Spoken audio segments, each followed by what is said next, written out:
నిర్మల్ జిల్లా బాసర సరస్వతి అమ్మవారికి ప్రత్యేక పూజలు నిర్వహించి విజయ సంకల్ప బస్సు యాత్రను ఆదిలాబాద్ ఎంపీ సోయం బాపురావు, ఎమ్మెల్యే రామారావు పటేల్ ప్రారంభించారు. అంతకుముందు అమ్మవారి ఆలయంలో ప్రత్యేక కుంకుమార్చన పూజలు చేసి దర్శించుకున్నారు. ఈ బస్సు యాత్ర 3 పార్లమెంట్ సెగ్మెంట్లలో కొనసాగుతుందని పేర్కొన్నారు. ఈ కార్యక్రమంలో ఆల్ ఇండియా ఓబీసీ అధ్యక్షుడు లక్ష్మణ్, ఎంపీ ధర్మపురి అరవింద్, సోయం బాపురావు, ఎమ్మెల్యేలు ధన్పాల్ సూర్యనారాయణ, మహేశ్వర్ రెడ్డి, పాయల్ శంకర్, పాల్వాయి హరీష్ బాబు, పైడి రాకేష్ రెడ్డి, పవర్ రామారావు పటేల్తో పాటు పార్టీ శ్రేణులు పెద్ద సంఖ్యలో పాల్గొన్నారు.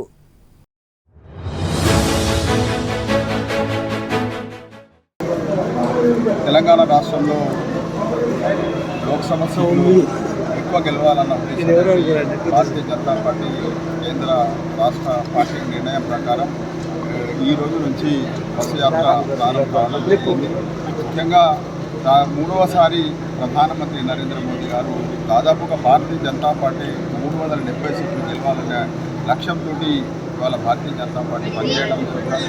అదే రకంగా ప్రధానమంత్రి నరేంద్ర మోదీ గారు ప్రధానమంత్రి నరేంద్ర మోదీ గత 10 సంవత్సరాల నుంచి ఈ దేశాన్ని పరిపాలించిన తర్వాత ప్రజలకు ఇల్లు లేని నిరుపేదలందరికీ కూడా చాలామందికి ఇల్లు ఇవ్వడం జరిగింది.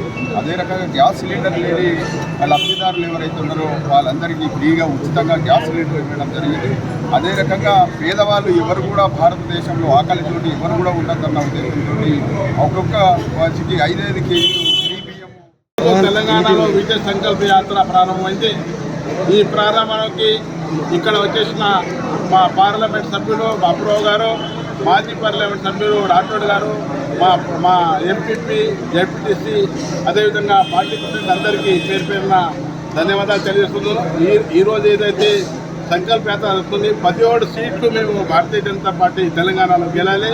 400 పైన పార్లమెంట్ సభ్యులు వచ్చి ఒక ఘన విజయం చేసి నరేంద్ర మోదీ గారికి ప్రదానం చేయడానికి మేము దృఢ నిశ్చయితం